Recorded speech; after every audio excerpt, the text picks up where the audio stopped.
Here we are today, Chicago at Bohemian National Cemetery. There's a beautiful monument memorial they have for the Eastland disaster. What a terrible disaster. It was 840 something people died.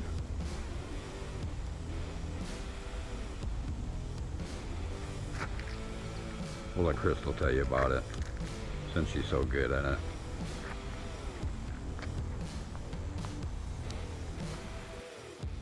On July 24, 1915, Eastland and four other Great Lakes passenger steamers, Theodore Roosevelt, Petoskey, Racine, and Rochester, were chartered to take employees from Western Electric Company's Hawthorne Works in Cicero, Illinois, to a picnic in Michigan City, Indiana. This was a major event in the lives of the workers, many of whom could not take holidays. Many of the passengers on Eastland were Czech immigrants from Cicero. Of the Czech passengers, 220 perished. During 1915, the new Federal Seamen's Act had passed because of the RMS Titanic disaster 3 years earlier. The law required retrofitting of a complete set of lifeboats on Eastland, as on many other passenger vessels. This additional weight may have made Eastland more dangerous by making it even more top-heavy. Some argued that the other Great Lakes ships would suffer from the same problem. Nevertheless, it was signed into law by President Woodrow Wilson.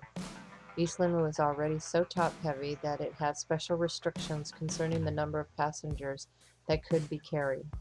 Prior to that, during June 1914, Eastland had again changed ownership, this time bought by the St. Joseph and Chicago Steamship Company, with Captain Harry Pedersen appointed to ship's master. On the morning of July 24th, passengers began boarding Eastland on the south bank of the Chicago River, between Clark and LaSalle Streets, about 6:30 a.m., and by 7:10 a.m. the ship had reached its capacity of 2,572 passengers. The ship was packed, with many passengers standing on the open upper decks, and began to list slightly to the port side. The crew attempted to stabilize the ship by admitting water to the ballast tanks, but to little avail. Sometime during the next 15 minutes, a number of passengers rushed to the port side, and at 7:28 a.m., Eastland lurched sharply to the port, and then rolled completely onto its port side, coming to rest on the river bottom, which was only 20 feet below the surface. Barely half the vessel was submerged.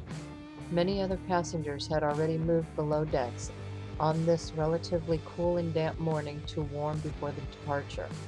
Consequently, hundreds of people were trapped inside by the water and the sudden rollover. Some were crushed by heavy furniture, including pianos, bookcases, and tables.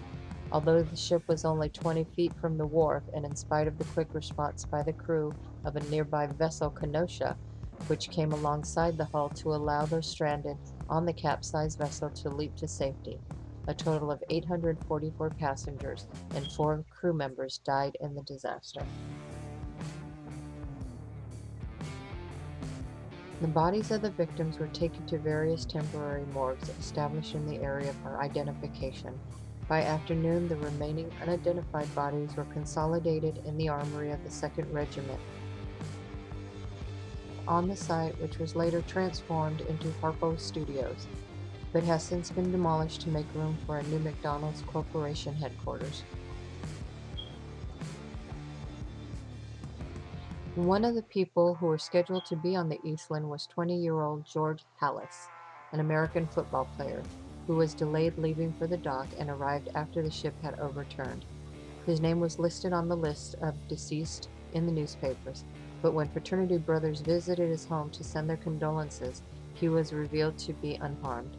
Halas would go on to become coach and owner of the Chicago Bears and a founding member of the National Football League.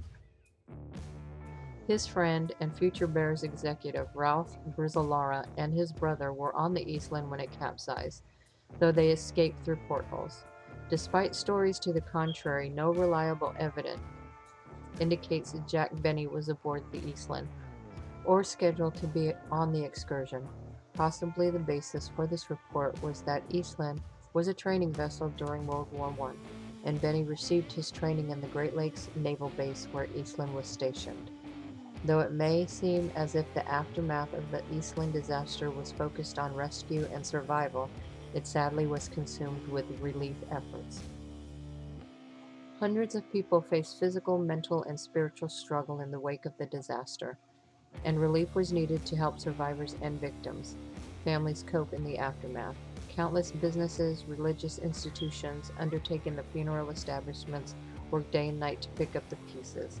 Marian Ichholz, the last known survivor of the capsizing, died on November 24, 2014, at the age of 102.